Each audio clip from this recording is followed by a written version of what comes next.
തീർച്ചയായിട്ടും ഇത് ഒരു റിയൽ ഇൻസിഡന്റിനെ ബേസ് ചെയ്തിട്ടുള്ളതാണ്. നമ്മുടെ നാട്ടിലെ ഒരു ഗ്രൗണ്ട് കൊണ്ടുവരുന്നതും ആ ഗ്രൗണ്ട് ഒരു വർഷത്തിന് ശേഷം നഷ്ടപ്പെടുന്നതും ഈ സിനിമന്റെ ഒരു പ്രമേയമാണ്. അതിന് നെഗറ്റീവ് ആയിട്ടുള്ള ഒരു സ്റ്റോറിയാണ്. അല്ല, ഞങ്ങളെ കാലത്ത് ലഹരിയൊക്കെ ഉണ്ട്, കള്ളുണ്ട്, എന്നാലും ഉണ്ട്. ഇന്ന് വേറെ തരം ലഹരിയാണ്. അതൊന്നും അന്നില്ല. അതൊന്നും അന്നില്ല. അന്ന് കള്ളും മറ്റുള്ള സാധനങ്ങളൊക്കെ അന്നുണ്ട്. പക്ഷെ ഈ വക ഐറ്റങ്ങളൊന്നും ഇല്ല. ഇപ്പൊ പുതിയ മോഡൽ എന്തൊക്കെ കുണ്ടങ്ങളൊക്കെ ഉണ്ട് ഇത്രേ. ഭയങ്കര ഡേഞ്ചറാണ്. അതൊന്നും നമ്മളെ ചെറുപ്പത്തിലില്ല. തീർച്ചയായിട്ടും ആ ക്യാരക്ടറിനെ പേഴ്സണലി ഒരുപാട് കണക്ഷൻ ഉള്ള ഒരു ക്യാരക്ടറാണ്. പക്ഷെ നമുക്ക് ചിലത് നമുക്ക് ചെയ്യാൻ കഴിയില്ല. നമ്മളത് ഒരു വിഷയമായിട്ട് മാത്രം നിൽക്കും. അപ്പോ അതിനെ അപ്ലൈ ചെയ്യാന്നുള്ളതാണ് ഈ ഒരു ക്യാരക്ടറിലൂടെ അപ്ലൈ ചെയ്തിട്ടുണ്ട്. ഇന്നത്തെ അഭിനയം അന്നത്തെ അഭിനയം കൂടി ഒരുപാട് മാറ്റമുണ്ട്.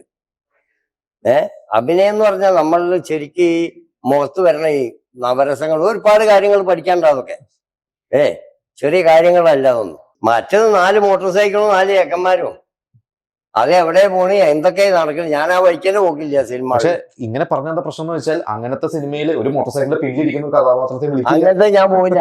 വിളിക്കില്ല, അവസരം നഷ്ടപ്പെടും. വേണ്ട, പറയുമ്പോ സൂക്ഷിച്ചു പറയണം. അതാണ് നിന്റെ പണി ഇതല്ല. നിന്റെ പണി നാൽക്കാലി കച്ചവടക്കാരനാ ഞാൻ.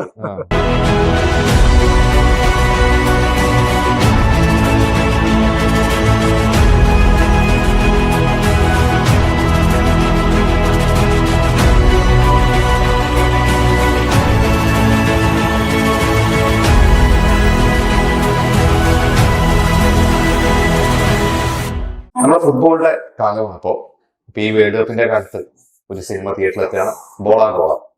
ആ സിനിമ എന്താണെന്നുള്ളത് നമുക്ക് ഡയറക്ടറോട് തന്നെ ശ്രദ്ധിക്കാം. ഡയറക്ടറോട് നമ്മുടെ പ്രിയപ്പെട്ട നേട്ടനുണ്ട്. എന്താണ് ബോളാഗോളം? ഈ ഫുട്ബോളുമായി ബന്ധപ്പെട്ട് ഈ ഒരു സമയത്ത് തന്നെയാണ് തിയേറ്ററിൽ എത്തുന്നത്. എന്തുകൊണ്ടാണ് അങ്ങനെ പ്ലാൻ ചെയ്തിട്ടാണോ ഇതിന്റെ ഷൂട്ട് തുടങ്ങിയത്? ഫുട്ബോളിനെ പ്ലാൻ ചെയ്തിട്ടുണ്ടായിരുന്നു. പിന്നെ കുറച്ച് ഡിലേ വന്നു. പക്ഷെ നമ്മൾ കുറച്ചുകൂടി മുന്നേ പ്ലാൻ ചെയ്തായിരുന്നു. ഈ വേൾഡ് കപ്പ് വരുന്നതിന് തൊട്ട് മുന്നേ നമ്മൾ പ്ലാൻ ചെയ്തിട്ടുണ്ടായിരുന്നു റിലീസ് ചെയ്യാൻ വേണ്ടിയിട്ട്. പോസ്റ്റ് പ്രൊഡക്ഷൻ കുറച്ച് സമയം എടുത്തു. അപ്പോൾ നമ്മൾ കുറച്ച് ഡിലേ ആയി. കാരണം ഇത് ഫുട്ബോളിന്റെ പീക്കായ സമയമാണ്. അപ്പോൾ തിയേറ്ററുകളിലേക്കുള്ള ആൾ വരുമോ എന്നുള്ള ഒരു സന്ദേഹമുണ്ട്. പക്ഷെ അതിന്റെ അപ്പുറത്ത് സിനിമയ്ക്ക് നല്ല റിവ്യൂ വരുന്നുണ്ട്. അതുകൊണ്ട് ഹോപ്പ്ഫുൾ ആണ്, പ്രതീക്ഷയാണ്. നമുക്ക് കഥയിലേക്ക് കിടക്കുന്ന മുമ്പ് ഉണ്ണിയേട്ടത് തീർക്കട്ടെ. സിനിമ ഞാൻ കണ്ടതാണ്, തകർത്തിട്ടുണ്ട്. സിനിമകൾ കണ്ടില്ലേ? അതെ. ശരിക്കും എങ്ങനെയാണ് ഫുട്ബോളൊക്കെ പണ്ട് കളിച്ചിട്ടുണ്ട്? സെൻട്രൽ ഫോർവേഡായിട്ട് കളിച്ചിട്ടുണ്ട്. അപ്പൊ ഇതിന്ന് കുറെ ഉപദേശങ്ങളൊക്കെ കിട്ടിയിട്ടുണ്ടാവും അല്ലെ? അല്ല, ഞാൻ അതിനെ പറ്റിയൊന്നും അവരോട് പറഞ്ഞില്ല. അഭിനയത്തിന് വിളിക്കല്ലേ തന്നെ. പിന്നെ ഇപ്പൊ അത് പറയേണ്ട ആവശ്യമില്ലല്ലോ. ഇതിനകത്ത് ഉണ്ണിയേട്ടൻ റഫറിയാണ്. അതെ. പഴയ പുലിയാണ് ആ സിനിമയിൽ പറയുന്നുണ്ടല്ലോ. പഴയ കാലത്ത് കളിച്ചിരുന്നു. സെൻട്രൽ ഫോർവേഡായും ബാക്കായിട്ടും ഒക്കെ കളിച്ചിട്ടുണ്ട്. ഈ സിനിമ ശരിക്കും ഒരു വലിയൊരു മെസ്സേജ് ഉണ്ട്. നമുക്ക് കഥയിലേക്ക് പോകുന്നില്ല എങ്കിലും അതായത് ഫുട്ബോളാണ് ലഹരി അല്ലെ? നമ്മള് ഓരോരുത്തർക്കും ഒരു ലഹരിയാണ്. നമ്മള് മറ്റു ലഹരിയിൽ നിന്നും വഴി മാറാനായിട്ട് ഫുട്ബോൾ തെരഞ്ഞെടുത്തു എന്നുള്ളതാണ് പറയുന്നത്. ഞാൻ ഇത് കുറച്ചും കൂടി ഇപ്പൊ നിങ്ങളെല്ലാവരും പുറത്താണ് തന്നെയാണ് ട്രീറ്റ് ചെയ്തിരിക്കുന്നത്. അപ്പൊ നിങ്ങളൊക്കെ ഒരു ജീവിതമായിട്ട് ഭയങ്കര ബന്ധം തോന്നുന്നു. അങ്ങനെ ജീവിതത്തിനാണോ ഈ കഥ വന്നത്? തീർച്ചയായിട്ടും ഇത് ഒരു റിയൽ ഇൻസിഡന്റിനെ ബേസ് ചെയ്തിട്ടുള്ളതാണ്. നമ്മുടെ നാട്ടിലെ ഒരു ഗ്രൗണ്ട് കൊണ്ടുവരുന്നതും ആ ഗ്രൗണ്ട് ഒരു വർഷത്തിന് ശേഷം നഷ്ടപ്പെടുന്നതും ഈ സിനിമന്റെ ഒരു പ്രമേയമാണ്. അതിന് നെഗറ്റീവ് ആയിട്ടുള്ള ഒരു സ്റ്റോറിയാണ്. അതിനെ നമ്മൾ ഈ സിനിമയിൽ പോസിറ്റീവായിട്ട് വൈബിന് വേണ്ടിയിട്ടാണ് പറയാൻ ശ്രമിച്ചിട്ടുള്ളത്. ഈ സിനിമയിൽ നിന്ന് കിട്ടുന്ന വരുമാനം ടിക്കറ്റ് സ്റ്റോക്കൺ എന്നാണ് ഈ ഒരു സിനിമന്റെ ഒരു ക്യാപ്ഷനായിട്ട് നമ്മൾ വെച്ചിട്ടുള്ളത്. എന്ന് വെച്ചാൽ നമ്മൾ എടുക്കുന്ന ഓരോ ടിക്കറ്റും ഒരു ഗ്രൗണ്ട് റീബിൽഡ് ചെയ്യാനുള്ള ഒരു ടോക്കൺ ആയിട്ടാണ് കൈകാര്യം ചെയ്യുന്നത്. സിനിമന്റെ വരുമാനം നമുക്ക് ഒരു ടിക്കറ്റ് എടുത്തൊരു സിനിമ കാണാം എന്നതിന്റെ അപ്പുറത്തേക്ക് ആ സിനിമ ഇവിടെ കാണുമ്പോൾ സിനിമ സ്ക്രീനിലല്ല, ഇത് സംഭവിക്കുന്നത് റിയൽ ലൈഫിലാണ്. ഇതിന്റെ ഇമ്പാക്ട് ഉണ്ടാകുന്നത് റിയൽ ലൈഫിൽ വേണം എന്നാണ് നമ്മൾ ഉദ്ദേശിക്കുന്നത്. അതുകൊണ്ടാണ് ഈ സിനിമയുടെ പ്രമേയം അതാണ്. അത് ശരിക്കും നടന്നിട്ടുള്ള സംഭവമാണ്. നടന്നിട്ടുള്ള സംഭവമാണ്, നാട്ടിൽ നഷ്ടപ്പെട്ടുള്ളത്. പിന്നെ ഐസ്ലാൻഡ് എന്ന് പറയുന്ന രാജ്യത്തിന്റെ BBC ഡോക്യുമെന്ററി ഉണ്ട്. അവിടുത്തെ ടീനേജ് നമ്മൾ താങ്കാർഡിൽ വെച്ചിട്ട് സംസാരിക്കുന്നു. അപ്പൊ ആ ഒരു യൂത്ത് ഡെവലപ്മെന്റ് ആശയത്തിന് മലപ്പുറത്തൊരു മണ്ണിൽ അപ്ലൈ ചെയ്യുന്നതും ആ കോച്ചിന്റെയും ശിഷ്യന്റെയും ആത്മബന്ധത്തിലൂടെയാണ് കഥ നമ്മൾ മുന്നോട്ട് കൊണ്ടുപോകുന്നത്. ഇതൊരു കഥ പറയുന്ന പോലെ ഇപ്പൊ കുട്ടികൾ കൂടുതൽ മറ്റു ലഹരികളിലേക്ക് മാറുന്നു. നിങ്ങളൊക്കെ കാലത്ത് അങ്ങനത്തെ ലഹരി ഒന്നുമില്ല, ഫുട്ബോൾ തന്നെയാണ് ലഹരി. അല്ല, ഞങ്ങളെ കാലത്ത് ലഹരിയൊക്കെ ഉണ്ട്, കള്ളുണ്ട്, എന്നാലും ഇന്ന് വേറെ തരം ലഹരിയാണ്. അതൊന്നും അന്നില്ല. അന്ന് കള്ളും മറ്റുള്ള സാധനങ്ങളൊക്കെ അന്നുണ്ട്. പക്ഷെ ഈ വക ഐറ്റങ്ങളൊന്നും ഇല്ല. ഇപ്പൊ പുതിയ മോഡൽ എന്തൊക്കെ കുണ്ടങ്ങളൊക്കെ ഉണ്ട് ഇത്രേ. ഭയങ്കര ഡേഞ്ചറാണ്. അതൊന്നും നമ്മളെ ചെറുപ്പത്തിലില്ല. ഇപ്പൊ ഈ നിങ്ങളുടെയൊക്കെ നാട്ടിൽ ഇതുപോലെ ഉപദേശിക്കാറുണ്ടോ ഈ കുട്ടികളൊക്കെ ഇതിലോട്ട് പോകാതെ ഇങ്ങോട്ട് തീർച്ചയായിട്ടും നമ്മളെന്തിലൊന്നും അതുപോലെ ആൾക്കാർ പേര് തന്നെ ഇല്ല. ഞാൻ ഉപദേശിക്കുകയും ചെയ്യും ആ വഴിക്ക് പോകരുത്. പേടിയാണോ അവിടുത്തെ പിള്ളേർക്കൊക്കെ ഉണ്ണിയേട്ടനെ പേടിയാണോ? പിന്നെ എന്റെ അടുത്ത് ആ ഭാഗത്തൊന്നും ആയിട്ടും കുട്ടികളൊന്നും വരില്ല. എങ്ങനെയായിരുന്നു ലൊക്കേഷനിൽ എങ്ങനെയായിരുന്നു? എനിക്കൂടെ ഏറ്റവും സിനിമയിൽ ഏറ്റവും സീനിയർ ആയിട്ട് ഏറ്റവും സീനിയർ ആയിട്ടുള്ള ആളാണ്. ലൊക്കേഷൻ ഉണ്ണിയേട്ടൻ വളരെ കംഫർട്ടാണ് നമുക്ക് ഹാൻഡിൽ ചെയ്യാൻ. ഉണ്ണിയേട്ടന് നോ പറയേണ്ട കാര്യങ്ങൾ നോ പറയും, യെസ് പറയേണ്ട അടുത്ത് യെസ് പറയും. പിന്നെ ഇതിനകത്ത് ഉണ്ണിയേട്ടൻ സീനിയർ ക്യാരക്ടറാണ്, മലയാള സിനിമയിൽ അറിയപ്പെടുന്ന ആളാണ്. വളരെ ഇപ്പൊ ഇതിനകത്ത് ഒരുപാട് വ്ളോഗേഴ്സ് വരുന്നുണ്ട് നടീനടന്മാരോടൊപ്പം. അതേപോലെ കൈലാഷ് ബാക്കിയൊക്കെ ന്യൂ ഫേസസ് ആണ് നമുക്ക്. അല്ല, അഖിലും ആലിയും ഒക്കെ സോഷ്യൽ മീഡിയയിൽ കൈലാഷിന്റെ ഒരു തെരഞ്ഞെടുപ്പ് എങ്ങനെയായിരുന്നു? അദ്ദേഹത്തിന്റെ തെരഞ്ഞെടുപ്പ് കൈലാഷ് ചേട്ടൻ ഇതിനകത്ത് ബാബ എന്ന് പറയുന്ന ഒരു ക്യാരക്ടറാണ് വരുന്നത്. നാട്ടിലുള്ള ക്ലബിന്റെ പ്രസിഡന്റ് ആണ്. പിന്നെ നാട്ടിലുള്ള പ്രശ്നം ഒരു ക്യാരക്ടറായിട്ടുള്ള ഒരു കൺസേൺ പേഴ്സൺ ആയിട്ടാണ്. അദ്ദേഹത്തെ പോലത്തെ ഒരു താരം അങ്ങനെയാണ്. അങ്ങനെ ഒരു കുറച്ചൊരു സീനിയർ സിറ്റിസൺ അതിനകത്ത് വേണമെന്ന് തോന്നിയതുകൊണ്ടാണ്. കൈലാഷ് ചേട്ടന് മുന്നേ പരിചയമല്ല, DOP ത്രൂ ആണ്, ജിബ്രാൻ ത്രൂ ആണ് നമ്മൾ കണക്ട് ചെയ്തത്. പിന്നെ എങ്ങനെ ഈ ബാക്കി സെലക്ഷൻ ഇതിൽ കുറെ കുട്ടികൾക്കൊക്കെ എന്റെ മെയിൻ ഗോൾ ഞാൻ കഥാപാത്രത്തിന്റെ പേര് മറന്നുപോയി. ഫുട്ബോൾ പ്ലെയർ തന്നെയാണ് ശരിക്കും അനിയൻ ക്യാരക്ടർ ചെയ്യുന്നത്. അനിയൻ നാട്ടിൽ അതെ കാശിനാഥാണ് അവന്റെ റിയൽ പേര്. ശരിക്കും ഫുട്ബോൾ പ്ലെയർ ആണെന്ന് തോന്നുന്നു. അവന് ഫുട്ബോൾ കളിച്ചിട്ടുണ്ടായിരുന്നു, പക്ഷെ ഇപ്പൊ ഇന്ത്യൻ നാഷണൽ റഗ്ബി പ്ലെയർ ആണ്. പിന്നെ നമ്മൾ റീൽസും കാര്യങ്ങളൊക്കെ കണ്ടിട്ട് ആ കാസ്റ്റിംഗ് വളരെ ടഫായിരുന്നു. കാരണം നമുക്കൊരു കളി വേണം, ഇമോഷണൽ ട്രാക്ക് ഉണ്ട്, പിന്നെ അതിനകത്ത് പ്രണയം വരുന്നുണ്ട്, ഒരു സോങ് ഒക്കെ ഉണ്ട് അവരുടെ.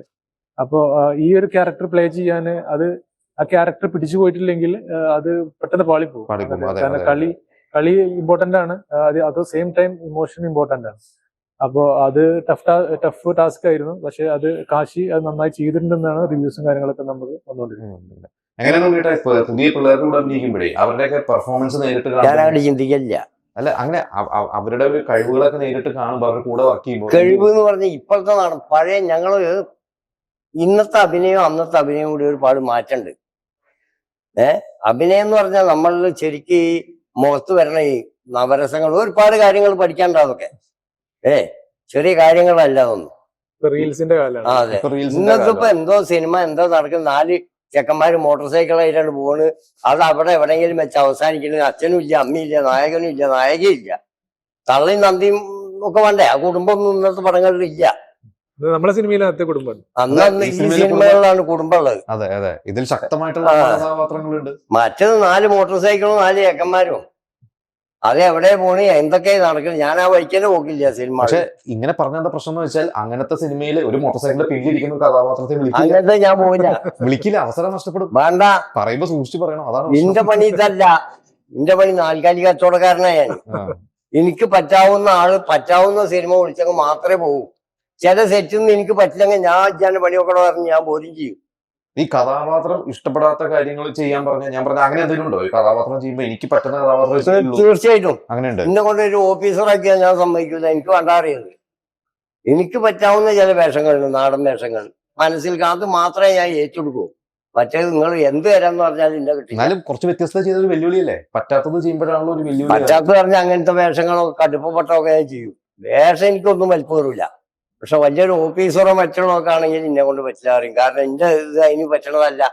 ഒരു വില്ലൻ റോള് അതൊക്കെ ഞാൻ ഈസിയായിട്ട് കൈകാര്യം ചെയ്യും. അഭ്യാസങ്ങളും ഉന്നയായിരിക്കും ആരും പറഞ്ഞതല്ല. ഇപ്പൊ എത്ര സിനിമയായി? ഒരു 1047 സിനിമയായിരുന്നു. ഒരു അവാർഡും വാങ്ങിയിട്ടുണ്ട്. നിസ്സാരക്കാരനല്ല. എങ്ങനെയായിരുന്നു ഞാൻ ചോദിച്ചപ്പോ ഈ ബാക്കി റീൽസ് ഒക്കെ ചെയ്യുന്ന കൂടുതൽ പേരുണ്ട്. എത്ര സീനാണെന്ന് പറഞ്ഞു. അപ്പൊ ഇവരെ സിങ്ക് ആക്കാൻ ബുദ്ധിമുട്ടാണ് എന്തെങ്കിലും? സിങ്ക് ആക്കാൻ തുടക്കത്തിൽ ചെറിയ ബുദ്ധിമുട്ടുണ്ടായിരുന്നു. പിന്നെ അത് ട്രാക്കിലേക്ക് വന്നു. പിന്നെ ഉണ്ണിയേട്ടന്റെ ക്യാരക്ടർ എന്താന്നുള്ളത് ഉണ്ണിയേട്ടന്റെ ഒരു ഭാഗത്ത് പെർഫോം ചെയ്യുമ്പോൾ റീൽസ് ചെയ്യുന്ന അവർക്കും അതൊരു ഇൻസ്പിറേഷൻ ആണ്. സീനിയർ ആളാണ്. അപ്പൊ അവർ ആ റെസ്പെക്ടോട് കൂടി തന്നെ അങ്ങോട്ടും ഇങ്ങോട്ടും ഒരു നല്ല ഫ്രണ്ട്ലി ആയിട്ടുള്ള ഒരു ലൊക്കേഷൻ ആയിരുന്നു. അങ്ങനെ കുറെ ക്രൗഡ് സീനുകളുണ്ട്. എനിക്ക് തോന്നുന്നു അതൊക്കെ ആ നാട്ടുകാരൊക്കെ തന്നെയാണ് അഭിനയിച്ചിട്ടുള്ളത്. അതെങ്ങനെ നിങ്ങൾ തന്നെ നാട്ടിൽ ഷൂട്ട് ചെയ്തുകൊണ്ട് അതുകൊണ്ടാണ് നിങ്ങൾ തന്നെ നാട്ടിൽ അത് ചെയ്തത്? അതുകൊണ്ടാണ് നമ്മൾ നാട് തിരഞ്ഞെടുത്തത്. പിന്നെ ലൊക്കേഷനിൽ നമുക്ക് വേണ്ട വീടുകളുണ്ട്. പിന്നെ അതുപോലെ നമുക്ക് വേണ്ട ഗ്രൗണ്ട്സും കാര്യങ്ങളൊക്കെ വേണം. അപ്പൊ ഇതൊക്കെ സറൗണ്ടിങ്ങിൽ വരുന്ന ഒരു സിറ്റി നമുക്ക് വേണം, ഒരു ഗ്രാമം വേണം. അപ്പൊ നമ്മള് കുറച്ച് അപ്പുറപ്പുറമൊക്കെ പോയി നോക്കി. പക്ഷെ നമുക്ക് അപ്ഡേറ്റ് കിട്ടി. നമ്മുടെ തൊട്ടടുത്ത് തന്നെ ഇങ്ങനത്തെ കാര്യങ്ങളൊക്കെ നമുക്ക് മാനേജ് ഗ്രൗണ്ടിന്റെ കാര്യത്തിൽ മാത്രമേ പ്രശ്നം ഉണ്ടായിരുന്നുള്ളൂ. അപ്പൊ അത് നമ്മൾ തൊട്ടടുത്ത് വേറെ നാട് നോക്കിയിട്ട് ആ ഗ്രൗണ്ട് മാനേജ് ചെയ്തിട്ട് അങ്ങനെ ചെയ്യായിരുന്നു. ഇപ്പൊ ഇത് റിയൽ നടന്ന കുറെ ഇൻസിഡൻസിനെ കൂടി ഉദ്ദേശിച്ചിട്ടുണ്ടെന്ന് പറഞ്ഞു തീർച്ചയായും. അല്ലെ? അപ്പൊ എവിടെയെങ്കിലും ഈ അഖിലിന്റെ കഥാപാത്രം എവിടെയെങ്കിലും സംവിധായകന്റെ റിയൽ ജീവിതത്തിൽ എന്തെങ്കിലും ഉണ്ടോ? അതിൽ എഴുതുമ്പോൾ എന്തെങ്കിലും ഒക്കെ തോന്നിയിട്ടുണ്ടോ?